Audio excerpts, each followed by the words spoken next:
Hi hello ನಮಸ್ಕಾರ friends. Gauri ಕಲ್ಯಾಣ ಇಂದಿನ ಸಂಚಿಕೆ ಅಂದರೆ 8ನೇ ತಾರೀಕಿಂದು ಇಲ್ಲೇನಾಗುತ್ತೆ, ಗೌರಿ ವಿವೇಕನ ಹಾಸ್ಪಿಟ್ಲಿಗೆ ಕರ್ಕೊಂಬಂದಿರ್ತಾರೆ. ಅವರು ದುಡ್ಡು ಕಟ್ಟಬೇಕು, ರೂಲ್ಸು ಹಾಗೆ ಹೇಗೆ ಪ್ರೊಸೀಜರ್ ಅಂತ ಹೇಳ್ಬಿಟ್ಟು ಎಲ್ಲ ಚಿಕಿತ್ಸೆ ಕೊಡ್ದಲ್ಲೇ ಸ್ವಲ್ಪ ಲೇಟ್ ಮಾಡ್ತಾ ಇರ್ತಾರೆ. ಅವಾಗ ಗೌರಿ ಡಾಕ್ಟ್ರೇ ಮೊದಲು ನನ್ನ ಗಂಡಂಗೆ ಟ್ರೀಟ್ಮೆಂಟ್ ಕೊಡಿ, ನಾನು ದುಡ್ಡು ಕಟ್ತೀನಿ, ದಯವಿಟ್ಟು ಅರ್ಥ ಮಾಡ್ಕೊಳ್ಳಿ. ನಿಮ್ಮ ಮನೇಲಿ ಯಾರು ನಿಮ್ಮ ಅಕ್ಕ ತಂಗಿ ಆಗಲಿ, ನಿಮ್ಮ ಮನೆಯವರಾಗಲಿ ಈ ಥರ ಕಷ್ಟದಲ್ಲಿದ್ದರೆ ನೀವು ಟ್ರೀಟ್ಮೆಂಟ್ ಕೊಡ್ತಿರ್ಲಿಲ್ವಾ, ದಯವಿಟ್ಟು ಟ್ರೀಟ್ಮೆಂಟ್ ಕೊಡಿ ಡಾಕ್ಟ್ರೇ ಪ್ಲೀಸ್ ಅಂತ ಅಂದ್ಬಿಟ್ಟು ಗೌರಿ ಡಾಕ್ಟ್ರ್ ಹತ್ರ ಕೇಳ್ಕೊಂಡು ಟ್ರೀಟ್ಮೆಂಟ್ ಕೊಡಿಸ್ತಾಳೆ.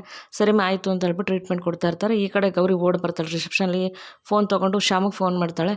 ಶ್ಯಾಮ್, ನಾನು ಗೌರಿ ಅದಕ್ಕೆ ಹೇಳಿ ಇಂದಾಗ, ಶ್ಯಾಮ್ ಅವರೇ, ನಿಮ್ಮ ಅಣ್ಣವ್ರಿಗೆ ಅಸ್ತಮ ಅಟ್ಯಾಕ್ ಆಗಿದೆ, ಹಾಸ್ಪಿಟ್ಲಿಗೆ ಕರ್ಕೊಬಂದಿದ್ದೀನಿ, ಇಲ್ಲಿ ದುಡ್ಡು ಕಟ್ಟು ಅಂತ ಹೇಳ್ತಿದ್ದಾರೆ ಅಂದಾಗ, ಹೌದಾ ಸರಿ ಆಯಿತು, ಅಲ್ಲಿ ರಿಸೆಪ್ಷನ್ಗೆ ಫೋನ್ ಕೊಡಿ ಅಂತ ಹೇಳ್ತಾರೆ. ಆವಾಗ ಗೌರಿ ರಿಸೆಪ್ಷನ್ ಅವ್ರಿಗೆ ಫೋನ್ ಕೊಡ್ತಾಳೆ. ಫೋನ್ ಕೊಟ್ಟಿದ ತಕ್ಷಣ, ನಾನು ಶ್ಯಾಮ್ ಪ್ರಸಾದ್ ಅಂತ ಮಾತಾಡ್ತಾ ಇರೋದು, ಅಲ್ಲಿ ಬಂದಿದ್ದಾರಲ್ಲ ವಿವೇಕಾಂತ್ ಅವ್ರ ತಮ್ಮ, ನಾನು ಸ್ವಲ್ಪ ಅಮೌಂಟ್ ಕಳಿಸ್ತೀನಿ, ನಿಮ್ಮದು ಹಾಸ್ಪಿಟ್ಲು ಡೀಟೇಲ್ಸ್ ಕಳಿಸಿ, ನಿಮ್ಮ ಟ್ರೀಟ್ಮೆಂಟ್ ಎಷ್ಟು ಅಮೌಂಟ್ ಇದೆ ಅವ್ರು ತೊಗೊಂಡು ಮಿಕ್ಕಿದ ದುಡ್ಡು ನಮ್ಮ ಅತ್ತಿಗೆ ಕೈ ಕೊಡಿ, ನಾನು ಇವಾಗಲೇ ಕಳಿಸ್ತೀನಿ ಅಂತ ಹೇಳ್ಬಿಟ್ಟು ಶ್ಯಾಮ್ ಹೇಳ್ತಾರೆ. ಆಮೇಲೆ ತಿರ್ಗಾ ಶ್ಯಾಮ್ಗೆ ಫೋನ್ ಆ ಯಮ್ಮ ಗೌರಿ ಕೈಗೆ ಫೋನ್ ಕೊಡ್ತಾರೆ ರಿಸೆಪ್ಷನ್ ಅವರು. ಆವಾಗ ಶ್ಯಾಮ್, ಅದಕ್ಕೆ ನೀವು ಹೆದರಬೇಡಿ, ಅದಕ್ಕೆ ಏನಾಗಲ್ಲ, ನೀವು ಧೈರ್ಯವಾಗಿರಿ ಅದಕ್ಕೆ ಅಂದಾಗ, ಶ್ಯಾಮ್, ಅದು ನನಗೆ ಭಯ ಆಗ್ತದೆ. ಯಾಕೆ ಅದಕ್ಕೆ ಹೆದರ್ಕೋತೀರಾ, ನೀವು ಇರುವಾಗ ನಮ್ಮ ಅಣ್ಣಂಗೆ ಏನೂ ಆಗೋಲ್ಲ, ಆ ನಂಬಿಕೆ ನನಗಿದೆ, ನೀವು ಅಣ್ಣನ ನೋಡ್ಕೊತೀರ ಚೆನ್ನಾಗಿ, ನೀವು ಫಸ್ಟ್ ಧೈರ್ಯವಾಗಿರಿ, ಅದಕ್ಕೆ ಏನಾಗಲ್ಲ, ಏನಾದರೂ ಇದ್ದರೆ ನಾನು ಬರ್ತೀನಿ ಬಿಡಿ, ನೋಡ್ತೀವಿ ಅಂತ ಹೇಳ್ಬಿಟ್ಟು ಶ್ಯಾಮ್ ಹೇಳ್ತಾರೆ. ಸರಿ ಆಯಿತು, ಥ್ಯಾಂಕ್ಸ್ ಶ್ಯಾಮ್ ಅಂತಾಳೆ.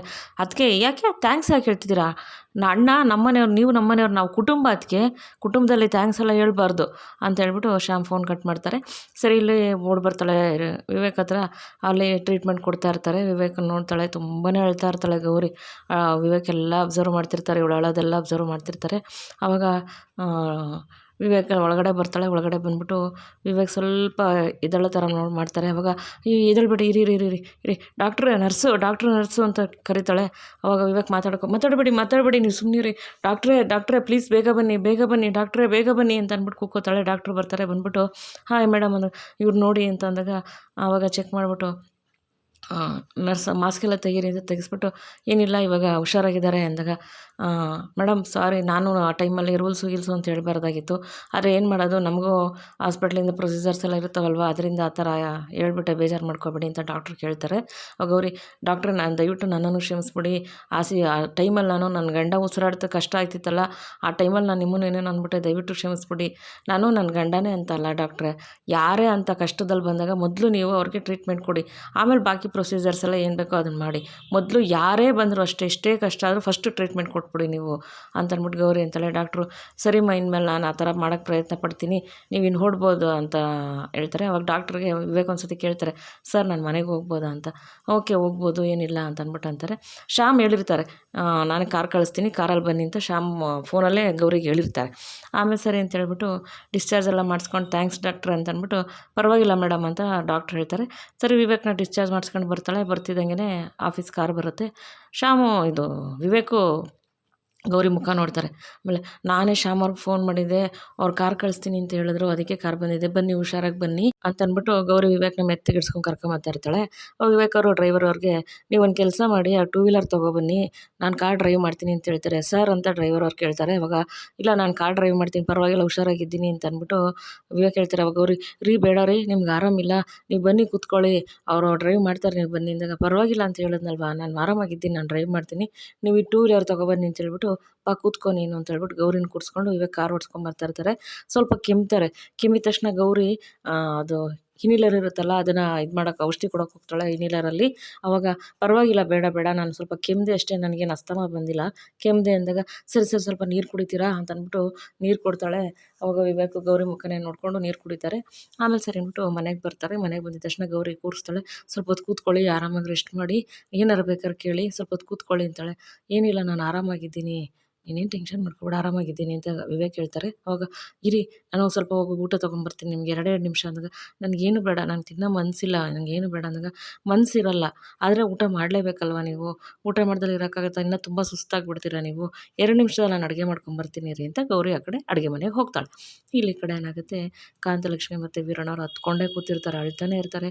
ಕಾಂತಲಕ್ಷ್ಮಿ ರೀ, ಏನು ರೀ ಮಾಡೋದು, ನಾವು ದೊಡ್ಡವ್ರನ್ನ ಏನಾರು ಕರ್ಕೊಂಬಂದ್ರೆ ನಮ್ಮ ಸುತ್ತು ದೊಡ್ಡವ್ರು ಇದ್ದಾರೆ, ಆದರೆ ಯಾರೂ ನಮ್ಮ ಸಹಾಯಕ್ಕೆ ಬರಲ್ಲ ರೀ, ನಮ್ಮ ಚಿನ್ನು ಹಿಂಗೆ ಇದ್ಬಿಟ್ರೆ ಏನು ರೀ ಮಾಡೋದು ನಾವು, ನನಗಂತೂ ನೋಡೋಕೆ ಆಗ್ತಾಯಿಲ್ಲ ರೀ ಅಂದಾಗ, ನಾವೇನು ಮಾಡೋಣಕ್ಕ ಅಂತ, ನಾವೇನು ಮಾಡೋಕ್ಕೂ ಆಯ್ತಲ್ಲ, ಹೇಳಿದ್ನಲ್ವ, ನಮ್ಮ ಸುತ್ತಮುತ್ತ ಇರೋ ದೊಡ್ಡವ್ರು ಯಾರೂ ನಮ್ಮ ಸಹಾಯಕ್ಕೆ ಬರಲ್ಲ ಅಂತ, ಏನು ಮಾಡೋಕ್ಕಾಗಲ್ಲ ಅಂದಾಗ, ರೀ ನಾನು ಸಹಾಯ ಕೇಳ್ತೀನಿ ಇದ್ದಾರೆ ಒಬ್ರು. ಯಾರು ಕಾಂತ ಹೇಳು ಕಾಂತ, ಅವ್ರ ಕೈ ಕಾಲು ಕಟ್ಟಾದರೂ ಅವ್ರನ್ನ ಬೇಡ್ಕೊಂಡಾದ್ರೂ ನನ್ನ ಮಗಳಿಗೆ ಸಹಾಯ ಮಾಡಿ ಅಂತ ಕೇಳ್ತೀನಿ, ಹೇಳು ಕಾಂತ, ಯಾರು ಕಾಂತ ಅಂದಾಗ ಯಾರೂ ಇಲ್ಲ ರೀ, ನಮ್ಮ ಬೀಗರು ದೀನ್ ಬಂದವರು, ಅವ್ರನ್ನೇ ನಾನು ಕೇಳ್ತೀನಿ ಅಂತ ಕಾಂತಲಕ್ಷ್ಮಿ ಹೇಳ್ತಾರೆ. ಅಯ್ಯೋ ಕಾಂತ, ಬೇಡ ಕಾಂತ, ಇವಾಗಲೇ ಅವ್ರು ನಮ್ಮ ಮೇಲೆ ಕೋಪದಲ್ಲಿದ್ದಾರೆ, ನಮ್ಮ ಗೌರಿ ಮುಸ್ಕಾಕ್ ಮದುವೆ ಮಾಡಿದ್ದೀವಿ ಅಂತ ಒಂದು ಕೋಪದಲ್ಲಿದ್ದಾರೆ. ಮತ್ತು ಮೋನಿಕಾ ಈ ಥರ ಗರ್ಭಿಣಿ ಆದ್ಲು ಅಂದ್ಬಿಟ್ಟು ಅವಳನ್ನ ಮದುವೆ ಮಾಡಿದ್ವಿ ಅಂತ ಹೇಳ್ಬಿಟ್ಟು ಅದೊಂದು ಕೋಪದಲ್ಲಿದ್ದಾರೆ. ಇವಾಗ ಅವ್ರ ಕೋಪದಲ್ಲಿರಬೇಕಾದ್ರೆ ನಾವು ಹಿಂಗೆ ನಮ್ಮ ಮೂರನೇ ಮಗಳೂ ಹಿಂಗೆ ಆಗಿದ್ದಾಳೆ, ಸಹಾಯ ಮಾಡಿ ಅಂತ ಕೇಳಿದ್ರೆ, ಏನು ರೀ ನಿಮ್ಮ ಮನೆ ಹೆಣ್ಮಕ್ಳಿಗೆ ಇದೇನ ನೀವು ಕಲಿಸಿದ್ದು ಅಂತಾರೆ. ನನಗೆ ಅದೆಲ್ಲ ನೋಡ್ಕೊಂಡು ಅವಮಾನ ಎಲ್ಲ ಇರೋಕ್ಕಾಗಲ್ಲ ಕಾಂತ. ಅದು ಅಲ್ಲದೆ ನಮ್ಮ ಗೌರಿ ಜೀವನ ಇವಾಗ ಸರಿ ಹೋಗ್ತಾ ಇದೆ, ಅವ್ರ ಗಂಡ ಹೆಂಡ್ತಿ ಇವಾಗ ಹತ್ರ ಆಗ್ತಿದ್ದಾರೆ, ಅವ್ರ ಗಂಡಂಗೆ ಪ್ರೀತಿ ಬರ್ತಾಯಿದೆ ಗೌರಿ ಮೇಲೆ. ಈ ಸಮಯದಲ್ಲೋಗಿ ನಾವು ಕೇಳಿದಾಗ ಅವ್ರು ತುಂಬಾ ಬೇಜಾರಾಗಿ, ನಮ್ಮ ಇಬ್ಬರು ಹೆಣ್ಮಕ್ಳು ಅಲ್ಲಿದ್ದಾರಲ್ವ, ಅವ್ರ ಮನ್ಸಿನ ಮೇಲೆ ಏನಾದ್ರು ಬೇಜಾರಾದರೆ ಏನು ಮಾಡೋದು, ಬೇಡ ಬಿಡಕ್ಕಂತ, ಬೇಡ, ನಮ್ಮ ಇಬ್ಬರು ಹೆಣ್ಮಕ್ಳು ಚೆನ್ನಾಗಿರ್ಬೇಕಲ್ವ, ನಮ್ಮ ಚಿನ್ನನ ಹೇಗೋ ಮಾಡಿ ಬಿಡಿಸೋಣ, ಬೇಡಕ್ಕಂತಂದ. ಇಲ್ಲ ರೀ ಅದು ಆಗಲ್ಲ ರೀ, ನಾನೇ ಹೋಗ್ತೀನಿ ಅಂದಾಗ, ಬೇಡಕ್ಕಂತ, ಅರ್ಥ ಮಾಡ್ಕೊ, ಬೇಡ, ನಾವು ಅವ್ರ ಹತ್ರ ಹೋಗಿ ಕೇಳೋದು ಬೇಡ, ಅವರು ನಮ್ಗೆ ತಿರ್ಗಾ ಏನಾರು ಅಂದಾಗ ನಮಗೂ ಮನ್ಸಿಗೆ ಬೇಜಾರಾಗುತ್ತೆ, ಬೇಡಕ್ಕಂತ ಅಂತಾರೆ. ಅವಾಗ ಕಾಂತಲಕ್ಷ್ಮಿ ಅವ್ರು ಹತ್ಕೊಂಡು ಸುಮ್ಮನೆ ಆಗ್ಬಿಡ್ತಾರೆ. ಇಲ್ಲಿ ಈ ಕಡೆ ಏನಾಗುತ್ತೆ, ಗೌರಿ ಅಡುಗೆ ಮಾಡಿಬಿಟ್ಟು ವಿವೇಕಕ್ಕೆ ತೊಗೊಂಬರ್ತಾಳೆ. ನನಗೆ ಬೇಡ ಅಂತ ಹೇಳಿದೆ ಅಲ್ವಾ, ನಂಗೆ ತಿನ್ನೋಕೆ ಆಗ್ತಾಯಿಲ್ಲ, ಮನಸ್ಸಿಲ್ಲ ಅಂದಾಗ, ಮನಸ್ಸಿರುತ್ತೆ ರೀ, ತಿನ್ನಬೇಕು, ತಿನ್ನಿ, ನೀವು ಹೆಂಡ್ತಿ ತಂದುಕೊಟ್ಲು ಅಂತ ಏನು ತಿನ್ನಬೇಡಿ, ನಾನು ಅಡುಗೆ ಮಾಡ್ಕೊಂಬಂದೆ ಅಂತ ತಿನ್ನಿ ಸಾಕು. ನಿಮ್ಮ ಮನಸ್ಸಲ್ಲಿ ನನಗೆ ಯಾವ ಪೋಸ್ಟ್ ಇದು ಅದೇ ಇರಲಿ, ನನಗೆ ಹೆಂಡ್ತಿನ ಪ್ರಮೋಷನ್ ನನಗೆ ಬೇಡ ರೀ, ನೀವು ಊಟ ಮಾಡಿ ಫಸ್ಟು ಸಾಕು, ನನಗೆ ಇನ್ನೇನು ಬೇಡ ಅಂತ ಅಂದ್ಬಿಟ್ಟು ಗೌರಿ ಹೇಳ್ತಾಳೆ. ನನಗೆ ಬೇಡ ಅಂತ ಹೇಳಿದ್ನಲ್ಲ ಅಂದಾಗ, ಇಲ್ಲ ನೀವು ಊಟ ಮಾಡಬೇಕು, ಏಕೆಂದರೆ ಬೆಳಗ್ಗೆ ಎದ್ದು ನೀವು ನನ್ನ ಜೊತೆ ಜಗಳ ಮಾಡೋಕ್ಕೆ ಶಕ್ತಿ ಬೇಕು, ನನ್ನನ್ನು ಮಾತಾಡೋಕ್ಕೆ ಶಕ್ತಿ ಬೇಕು, ನನ್ನ ಜೊತೆ ನೀವು ಕೋಪ ಮಾಡ್ಕೊಳ್ಳೋಕೆ ಶಕ್ತಿ ಬೇಕಲ್ವಾ, ಪ್ಲೀಸ್ ಸ್ವಲ್ಪ ಊಟ ಮಾಡಿರಿ ಪ್ಲೀಸ್ ಅಂತ ಅಂದ್ಬಿಟ್ಟು ಗೌರಿ ಊಟದ ತಟ್ಟೆ ಕೊಡ್ತಾಳೆ. ಸರಿ ಅಂದ್ಬಿಟ್ಟು ವಿವೇಕ್ ಸ್ವಲ್ಪ ಊಟ ಮಾಡ್ತಾರೆ. ಊಟ ಮಾಡಿದ್ಮೇಲೆ ತಟ್ಟೆಗೆ ಕೈ ತೊಳೆಸ್ಬಿಟ್ಟು ಅವ್ರ ಕೈನ ತನ್ನ ಇದರಲ್ಲಿ ಸೀರೆಯಲ್ಲೆಲ್ಲ ಸೆರಗಲ್ಲಿ ಒರೆಸ್ಬಿಟ್ಟು ಮೂತಿಯೆಲ್ಲ ಒರೆಸ್ತಾಳೆ. ವಿವೇಕ್ ಎಲ್ಲ ಅಬ್ಸರ್ವ್ ಮಾಡ್ತಾ ಇರ್ತಾರೆ. ಮತ್ತು ಅವ್ರು ನೆನೆಸ್ಕೊತಾರೆ, ನನಗೆ ಉಸಿರಾಡೋಕ್ಕಾಗ್ದಲೆ ಒದ್ದಾಡಿದ್ದು, ಗೌರಿನ ಕರೆದಿದ್ದು, ಗೌರಿ ಡ್ರೈವಿಂಗ್ ಬರಲ್ಲ ಅಂತ ಅವ್ರು ಹೇಳಿದಾಗ ಸೆಕ್ಯೂರಿಟಿ ಅಣ್ಣವರು ಒಂದು ಟೂ ವೀಲರಲ್ಲಿ ತನ್ನ ಬಟ್ಟೆ ತೊಗೊಂಡು ಕಟ್ಕೊಂಡು ಹೋಗಿದ್ದು, ಗಾಡಿನ ಹಾಸ್ಪಿಟ್ಲ್ ಒಳಗಡೆ ಹತ್ಸಿದ್ದು, ಡಾಕ್ಟ್ರ್ ಹತ್ರ ರಿಕ್ವೆಸ್ಟ್ ಮಾಡಿದ್ದು, ಬೇಡಿದ್ದು, ಓಡಾಡಿದ್ದು ಎಲ್ಲ ಅಬ್ಸರ್ವ್ ಮಾಡಿದ್ದನ್ನ ಜ್ಞಾಪಿಸ್ಕೋತಾರೆ ವಿವೇಕು. ಪಾಪ ಗೌರಿ ಇಷ್ಟೆಲ್ಲ ಮಾಡಿದ್ಲ ಅಂತ ನೆನಪಿಸ್ಕೋತಾರೆ. ಸರಿ ಊಟ ಎಲ್ಲ ಆದಮೇಲೆ, ರೀ ಸ್ವಲ್ಪ ಹೊತ್ತು ಮಲಗ್ತೀರ ಅಂದಾಗ, ಹಾಂ ನಾನು ಮಲಗ್ತೀನಿ ಅಂದಾಗ, ರೀ ನಾನು ಕರ್ಕೊಂಡ್ಬಂದು ಬಿಡಲಾ ಅಲ್ಲಿಗೆ ಅಂದಾಗ, ಬೇಡ ನಾನು ಹೋಗ್ತೀನಿ ಅಂದಾಗ, ಅಲ್ಲ ನಿಮಗೆ ಮೆಟ್ಲತ್ತ ಕಷ್ಟ ಆಗುತ್ತೇನೋ ಅಲ್ವಾ, ನಾನೇ ಕರ್ಕೊಂಬರ್ತೀನಿ ರೀ ಅಂತ ಅಂದಾಗ, ಪರವಾಗಿಲ್ಲ ನಾನು ಹೋಗ್ತೀನಿ ಅಂತ ಹೇಳಿದೆ ಅಲ್ವಾ, ನಾನು ಹೋಗ್ತೀನಿ ಅಂತ ಹೇಳ್ಬಿಟ್ಟು, ಸರಿ ನೀವು ನಿಧಾನಕ್ಕೆ ಹೊರಡಿರಿ, ನಾನು ತಟ್ಟೆದೊಳು ಒಳಗಡೆ ಇಟ್ಬಿಟ್ಟು ಬರ್ತೀನಿ ಅಂತ ಅಂದ್ಬಿಟ್ಟು ಗೌರಿ ಹೇಳ್ತಾಳೆ. ವಿವೇಕ್ ಮೆತ್ತಗೆ ಮೆಟ್ಲು ಹತ್ಬಿಟ್ಟು ಹೋಗಿ ಮಲಗ್ತಾರೆ. ಆಮೇಲೆ ಗೌರಿ ಹಿಂದೆನೇ ಓಡಿ ಬರ್ತಾಳೆ, ಏನಿಲ್ಲದ ಔಷಧಿದು ಇದಿರುತ್ತಲ್ಲ ಅದು ತೊಗೊಂಡು ಓಡಿ ಬರ್ತಾಳೆ. ಆಮೇಲೆ ವಿವೇಕ್ ನಿದ್ದೆ ಮಾಡಿಬಿಟ್ಟಿರ್ತಾರೆ. ನಿದ್ದೆ ಮಾಡಿದ ತಕ್ಷಣ ಕ್ಲೀನಾಗಿ ಅವ್ರಿಗೆ ಬೆಡ್ಶೀಟೆಲ್ಲ ಹಚ್ಬಿಟ್ಟು ಅಲ್ಲೇ ಕೂತ್ಬಿಡ್ತಾಳೆ ಗೌರಿ ವಿವೇಕ್ ಕೈ ಹಿಡ್ಕೊಂಡು. ಇನ್ನು ನಿದ್ದೆ ಮಾಡಿಬಿಟ್ರೆ ವಿವೇಕ್ ಮತ್ತೆ ಅಲ್ಲಿ ಉಸಿರಾಟಕ್ಕೆ ಪ್ರಾಬ್ಲಮ್ ಆಗುತ್ತೆ ಅಂತ ಹೇಳ್ಬಿಟ್ಟು ಅಲ್ಲೇ ಕೂತ್ಬಿಟ್ಟು ಔಷಧಿ ಡಬ್ಬನೂ ಕೈಲೇ ಹಿಡ್ಕೊಂಡು ಕೂತಿರ್ತಾಳೆ. ಆಮೇಲೆ ಸರಿ ಅಂದ್ಬಿಟ್ಟು ಟೈಮ್ ಆಗಲೇ 11:15 ಆಗಿರುತ್ತೆ. ಟೈಮ್ ನೋಡ್ಬಿಟ್ಟು ಹಂಗೆ ವಿವೇಕ್ ಕೈ ಮೇಲೆ ಮಲಗಿರ್ತಾಳೆ. ಆಮೇಲೆ ವಿವೇಕ್ ಎದ್ದು ಟೈಮ್ ನೋಡ್ತಾರೆ, 4 ಗಂಟೆ ಆಗಿರುತ್ತೆ. ಇವಳು, ರೀ ಏನಾರು ಬೇಕಾ ರೀ ಅಂದಾಗ, ಇಲ್ಲ ಏನೂ ಬೇಡ ಅಂದಾಗ, ಅವಳು ಕೈಲಿ ಔಷಧಿ ಡಬ್ಬ ಮಡಿಕೊಂಡು ಹಂಗೆ ವಿವೇಕ್ ಕೈ ಇಟ್ಕೊಂಡು ಹಾಸಿಗೆ ಹತ್ರನೇ ಕೂತಿರೋದು ವಿವೇಕ್ ನೋಡ್ಬಿಟ್ಟು ಹಂಗೆ ನಿದ್ದೆ ಮಾಡ್ತಾರೆ. ನಿದ್ದೆ ಮಾಡಿದ ತಕ್ಷಣ ಈ ಗೌರಿನೂ ಹಂಗೆ ಅವ್ರ ಕೈ ಹತ್ರನೇ ಹಂಗೆ ಕೂತಿರ್ತಾಳೆ ರಾತ್ರೆಲ್ಲ ನಾವು ವಿವೇಕ್ನ ಕಾಯ್ಕೊಂಡು. ಆಮೇಲೆ ಸರಿ ಅಂತ ಹೇಳ್ಬಿಟ್ಟು ಇಲ್ಲಿ ಈ ಕಡೆ ಏನಾಗುತ್ತೆ, ಬೆಳಕಾಗಿ ಆವಾಗ ಕರೆಕ್ಟಾಗಿ ಕಾರ್ಗಳು ಹಾರನ್ ಆಗುತ್ತೆ. ಓಹ್ ಇವರೆಲ್ಲ ಬಂದರು ಅಂತ ಕಾಣಿಸುತ್ತೆ ಅಂತೇಳ್ಬಿಟ್ಟು ಗೌರಿ ಅಲ್ಲಿ ಸಡನ್ನಾಗಿ ಎದ್ದು ಬರ್ತಾಳೆ. ಮತ್ತು ಇಲ್ಲಿ ಈ ಕಡೆ ಏನಾಗುತ್ತೆ, ಪೊಲೀಸ್ ಸ್ಟೇಷನಲ್ಲಿ ಪೊಲೀಸಮ್ಮರು ಟೀ ತೊಗೊಂಬಂದು ಕಾಂತಲಕ್ಷ್ಮಿ ಇರೋಣವ್ರು ಟೀ ಕೊಡೋಕೆ ಹೋಗ್ತಾರೆ. ಬೇಡ ಮೇಡಮ್, ನಮಗೇನು ಬೇಡ ಮೇಡಮ್ ಅಂದಾಗ, ಪರವಾಗಿಲ್ಲ ಟೀ ಕುಡೀರಿ, ಪಾಪ ರಾತ್ರೆಲ್ಲ ಚಳಿಲಿ ಕೂತಿದ್ದೀರ ನೀವು, ನನಗೆ ತುಂಬಾ ಬೇಜಾರಾಯಿತು, ಟೀ ಕುಡೀರಿ ಪರವಾಗಿಲ್ಲ, ನಿಮ್ಮ ಮಗಳಿಗೂ ಟೀ ಕೊಟ್ಟಿದ್ದೀನಿ, ನಿಮ್ಮ ಮಗಳೂ ಟೀ ಕುಡಿತಾ ಇದ್ದಾಳೆ, ದಯವಿಟ್ಟು ಟೀ ಕುಡೀರಿ ಅಂತ ಅಂದ್ಬಿಟ್ಟು ಪೊಲೀಸಮ್ಮರು ಕಾಂತಲಕ್ಷ್ಮಿ ಮತ್ತು ವೀರಣ್ಣವ್ರಿಗೆ ಟೀ ಕೊಡ್ತಾರೆ. ದಯವಿಟ್ಟು ಬೇಗ ಯಾರನ್ನಾರು ದೊಡ್ಡವ್ರು ಕರ್ಕೊಂಬಂದು ನಿಮ್ಮ ಮಗಳನ್ನು ಬಿಡಿಸ್ಕೊಳಕ್ಕೆ ವ್ಯವಸ್ಥೆ ಮಾಡಿ, ಏಕೆಂದರೆ ಇದು ಕೇಸು ಕೋರ್ಟು ಅಲ್ಲಿ ಇಲ್ಲಿ ಅಂತ ಹೋದರೆ ತುಂಬಾ ಕಷ್ಟ ಆಗುತ್ತೆ, ಸ್ವಲ್ಪ ಯೋಚನೆ ಮಾಡಿ ನೀವು ಅಂತ ಅಂದ್ಬಿಟ್ಟು ಪೊಲೀಸಮ್ಮರು ಅಲ್ಲಿಂದ ಹೊರಟೋಗ್ತಾರೆ. ಅವಾಗ ವೀರಣ್ಣವರು, ಕಾಂತ ಏನು ಕಾಂತ ಮಾಡೋದು, ಇವರು ಪೊಲೀಸು ಹಂಗೆ ಇಷ್ಟೇ, ಇದು ಕೋರ್ಟು ಅಂತಾರೆ, ಇನ್ನೇನಿಲ್ಲ, ಜಡ್ಜ್ ಮುಂದೆ ಹೋಗಿ ಕೈ ಮುಕ್ಕೊಂಡು, ಸ್ವಾಮಿ ನನ್ನ ಮಗಳದೇನೂ ತಪ್ಪಿಲ್ಲ, ದಯವಿಟ್ಟು ನನ್ನ ಮಗಳನ್ನ ಬಿಡಿಸಿ ಅಂತ ಅಂದ್ಬಿಟ್ಟು ಜಡ್ಜ್ ಮುಂದೆನೇ ಕೈ ಬಡ್ಕೊಂಡು ನಿಂತ್ಕೋಬೇಕು ಅಷ್ಟೇ ನಾನು ಅಂತ ವೀರಣ್ಣವ್ರು ಹೇಳ್ಕೊಂಡು ಕಾಂತಲಕ್ಷ್ಮಿ ಹತ್ರ ಅಳ್ತಾ ಇರ್ತಾರೆ. ಅದೇ ಸಮಯಕ್ಕೆ ಕಾಂತವ್ರ ಅಕ್ಕ ಬರ್ತಾರೆ, ಕಾಂತಲಕ್ಷ್ಮಿಯವ್ರ ಅಕ್ಕ. ಆಮೇಲೆ ಯಾರು ಇವರು ಅಂತ ಪೊಲೀಸ್ ಅಮ್ಮವ್ರು ಕೇಳ್ತಾರೆ. ಇವರು ನಮ್ಮ ಅಕ್ಕ, ನಾನು ಅವ್ರ ಅಕ್ಕ, ಸದಾಶಿವನಗರದಲ್ಲಿ ನನ್ನ ಮನೆ ಇರೋದು ಅಂತ ಅಂದ್ಬಿಟ್ಟು ಕಾಂತಲಕ್ಷ್ಮಿ ಅವ್ರ ಅಕ್ಕ ಹೇಳ್ತಾರೆ. ಅವಾಗ ಸರಿ ಬೇಗ ಬಿಡ್ಸೋಕ್ಕೆ ವ್ಯವಸ್ಥೆ ಮಾಡಿ ಅಂತ ಪೊಲೀಸ್ ಅವರು ಅಲ್ಲಿಂದ ಹೊರಡ್ತಾರೆ. ಅವಾಗ ಕಾಂತಲಕ್ಷ್ಮಿ ಅವ್ರ ಅಕ್ಕ, ಕಾಂತ ನಾನು ಎಲ್ಲರಿಗೂ ಈ ದೊಡ್ಡವ್ರು ಯಾರು ಎಲ್ಲರಿಗೂ ಹುಡ್ಕೋಕ್ಕೆ ಪ್ರಯತ್ನ ಪಟ್ಟೆ ಕಾಂತ, ಆದರೆ ಯಾರೂ ಸಿಗಲಿಲ್ಲ. ಮತ್ತು ನಮ್ಮ ಲಾಯರ್ಗೂ ಪ್ರಯತ್ನ ಪಟ್ಟೆ, ಆದರೆ ನಮ್ಮ ಲಾಯರ್ ಊರಲ್ಲಿ ಇಲ್ವಂತೆ. ನಾನು ಎಲ್ಲ ಕಡೆಗೂ ಯಾರನ್ನೋ ದೊಡ್ಡವ್ರು ಸಿಗ್ತಾರೆ ಅಂತ ಪ್ರಯತ್ನ ಪಡ್ತಾಯಿದ್ದೀನಿ ಕಾಂತ, ಆದರೆ ಯಾರೂ ಸಿಗಲಿಲ್ಲ, ಏನು ಮಾಡೋದು ಅಂತ ಗೊತ್ತಿಲ್ಲ ಕಾಂತ ನನಗೆ ಅಂತ ಅಂದ್ಬಿಟ್ಟು ಕಾಂತಲಕ್ಷ್ಮಿ ಅವ್ರ ಅಕ್ಕ ಹೇಳ್ತಾರೆ. ಅವಾಗ ವೀರಣ್ಣವರು, ಕಾಂತ ಏನು ಮಾಡೋದು ಅಂದಾಗ, ರೀ ಇವಾಗ ಮಾಡೋದು ಅಂತಲೇ ಗೊತ್ತಾಗ್ತಿಲ್ಲ ರೀ ಅಂದಾಗ, ಹೌದು ಕಾಂತ, ಇವಾಗ ನಮ್ಮ ಮಗಳು ಇವಾಗ ರಾತ್ರಿ ಪೂರ್ತಿ ಸ್ಟೇಷನಲ್ಲಿ ಇದ್ಲು ಅಂದರೆ ನೋಡಿದವ್ರು ಏನು ಮಾತಾಡ್ತಾರೆ, ಇಲ್ದಿದ್ದೆಲ್ಲ ಮಾತಾಡ್ತಾರೆ. ಇವಾಗ ಹೆಣ್ಮಕ್ಳುಗಳಿಗೆ ಏನು ಮಾತಾಡ್ತಾರೆ ಅಂತ ಗೊತ್ತಿಲ್ಲ. ಇವಾಗ ನಮ್ಮ ಚಿನ್ನುವಿಗೆ ಭವಿಷ್ಯದ ಬಗ್ಗೆನೇ ನನಗೆ ಯೋಚನೆ ಆಗ್ತಿದೆ ಕಾಂತ ಅಂದಾಗ, ರೀ ನೀವೇನಾರು ತಿಳ್ಕೊಳ್ರಿ, ಯಾರೇನು ಅಂದ್ಕೊಂಡ್ರು ಪರವಾಗಿಲ್ಲ, ನಾನು ದೀನ ಬಂದವ್ರ ಕೈ ಮುಗ್ದಾದರೂ ನನ್ನ ಮಗಳನ್ನ ಬಿಡಿಸ್ಕೊಡಿ ಅಂತ ಕೇಳ್ಕೊತೀನಿ ರೀ. ನನಗೆ ಇವಾಗ ನನ್ನ ಮಾನ ಮರ್ಯಾದಿಂತ ಏನು ನೋಡಲ್ಲ, ನನ್ನ ಮಗಳು ಭವಿಷ್ಯ ಬೇಕು, ನನ್ನ ಮಗಳು ಬೇಕು ನನಗೆ ಅಂತ ಕಾಂತಲಕ್ಷ್ಮಿಯವರು ಹೋಗ್ತಾ ಇರ್ತಾರೆ. ಅವಾಗ ವೀರಣ್ಣವರು, ಕಾಂತ ಸ್ವಲ್ಪ ತಡಿ ಅಂದಾಗ, ರೀ ಅರ್ಥ ಮಾಡ್ಕೊಳ್ರಿ ಅಂತ ಕಾಂತ ಹೇಳಿದ ತಕ್ಷಣ, ಆಯಿತು ಕಾಂತ, ನನ್ನ ಚಿನ್ನು ಮುಂದೆ ನನಗೆ ಮಾನ ಮರ್ಯಾದೆ ಅಂತ ಏನು ನಾನು ಯೋಚನೆ ಮಾಡ್ತಿಲ್ಲ, ನಮ್ಮ ಚಿನ್ನು ಮುಂದೆ ಬೇಕು ನನಗೆ. ಸರಿ ನಡಿ ಕಾಂತ, ನಾನು ಬರ್ತೀನಿ, ದೀನ್ ಬಂದವ್ರನ್ನ ಕೇಳ್ಕೊಳ್ಳೋಣ, ನೋಡೋಣ, ನಡಿ ನಾನು ಬರ್ತೀನಿ ಅಂದ್ಬಿಟ್ಟು ಅಲ್ಲಿಂದ ವೀರಣ್ಣ, ಕಾಂತಲಕ್ಷ್ಮಿ ಮತ್ತು ಕಾಂತಲಕ್ಷ್ಮಿ ಅವ್ರ ಅಕ್ಕ 3 ಜನನೂ ಹೊರಡ್ತಾರೆ. ಇಲ್ಲಿ ಕಡೆ ಏನಾಗುತ್ತೆ, ಗೌರಿ ಎದ್ದು ಕೆಳಗಡೆ ಬರ್ತಾಳೆ, ಎಲ್ಲರೂ ಬಂದಿರ್ತಾರೆ.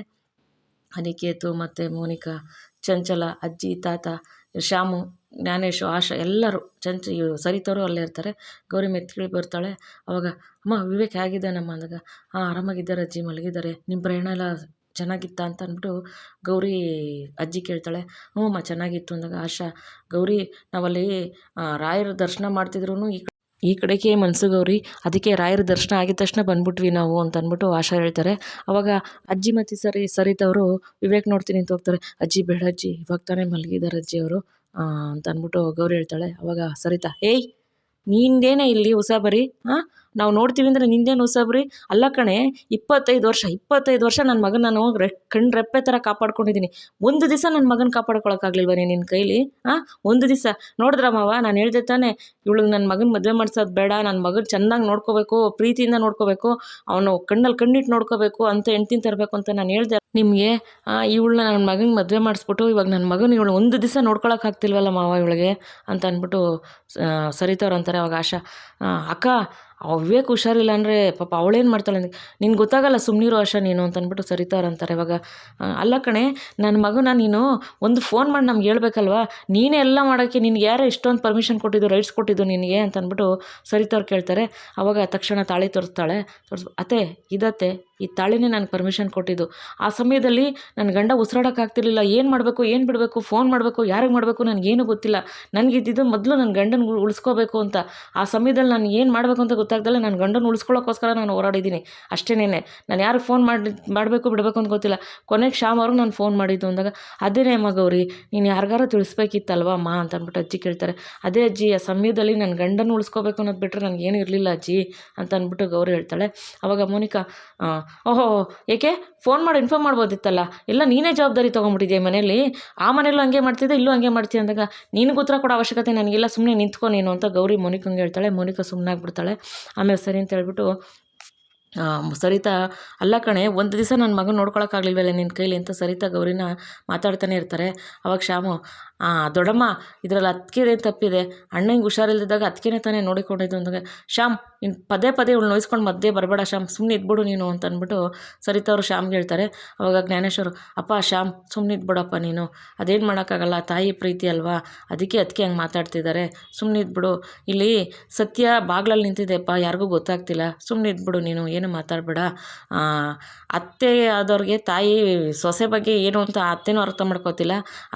ಒಬ್ಬರು ಅತ್ತೆ ಇದ್ಕೊಂಡು ಅವರು ಅವ್ರ ಸೊಸೆನ ಕೇಳ್ತಾವ್ರೆ, ಕೇಳಲಿ ಬಿಡಪ್ಪ, ನೀನು ಸುಮ್ಮನೆ ಇದ್ಬಿಡಪ್ಪ, ಇಲ್ಲಿ ಏನು ಗೊತ್ತಿದ್ರು ನಾವು ಸುಮ್ಮನೆ ಇದ್ಬಿಡ್ಬೇಕು, ಏನು ಮಾತಾಡೋಕ್ಕೆ ಹೋಗ್ಬಾರ್ದು, ಯಾಕೆಂದರೆ ಇಲ್ಲಿರೋ ಸತ್ಯನ ಕಾಣಿಸ್ತಿದ್ರು ನಾವು ಮಾತಾಡೋಂಗಿಲ್ಲ, ಹಂಗಾಗಿದೆ ಕಣಪ್ಪ ಅಂತಂದ್ಬಿಟ್ಟು ಜ್ಞಾನೇಶ್ ಇಂಡೈರೆಕ್ಟಾಗಿ ಸರಿತಾಗಿ ಹೇಳ್ತಾರೆ. ಆವಾಗ ಸರಿತಾ ಸುಮ್ಮನಾಗ್ತಾರೆ. ಇವತ್ತಿನ ಸಂಚಿಕೆಯಲ್ಲಿ ಮುಗಿತೆ ಸ್ನೇಹಿತರೆ. ಮುಂದಿನ ಸಂಚಿಕೆಯಲ್ಲಿ ಏನಾಗುತ್ತೆ ಅಂತ ತಿಳಿಸ್ಕೊಡ್ತೀನಿ. ಗೌರಿಗಿರೆಲ್ಲ ಮಾತಾಡ್ತಿದ್ರೆ ವಿವೇಕ್ ಬಂದು ಗೌರಿ ಪರವಾಗಿ ನಿಂತ್ಕೊತಾರ. ಚಿನ್ನುನ ಬಂದು ಈ ಥರ ಚಿನ್ನು ಬಗ್ಗೆ ಬಂದು ದೀನ್ ಬಂದವ್ರ ಹತ್ರ ಕಾಂತಲಕ್ಷ್ಮಿ ವೀರಣ್ಣವ್ರು ಬಂದು ಕೇಳ್ಕೊತಾರ, ಏನು ಅಂತ ಮುಂದಿನ ಸಂಚಿಕೆಯಲ್ಲಿ ಗೊತ್ತಾಗುತ್ತೆ. ಈ ಸಂಚಿಕೆ ನಿಮ್ಗೆ ಇಷ್ಟ ಆಗಿದ್ರೆ ಒಂದು ಲೈಕ್ ಮಾಡಿ, ಶೇರ್ ಮಾಡಿ, ಸಬ್ಸ್ಕ್ರೈಬ್ ಮಾಡ್ಕೊಳ್ಳಿ. ಪ್ಲೀಸ್ ವಿಡಿಯೋ ನೋಡಿ ಸಪೋರ್ಟ್ ಮಾಡಿ. ಯಾರ್ಯಾರು ವಿಡಿಯೋ ನೋಡೋದಿರೋ ಸಪೋರ್ಟ್ ಮಾಡಲಿಕ್ಕೆ ಎಲ್ಲರಿಗೂ ತುಂಬ ಧನ್ಯವಾದಗಳು. ಮುಂದಿನ ಸಂಚಿಕೆಯಲ್ಲಿ ಸಿಗ್ತೀನಿ. Thank you for watching.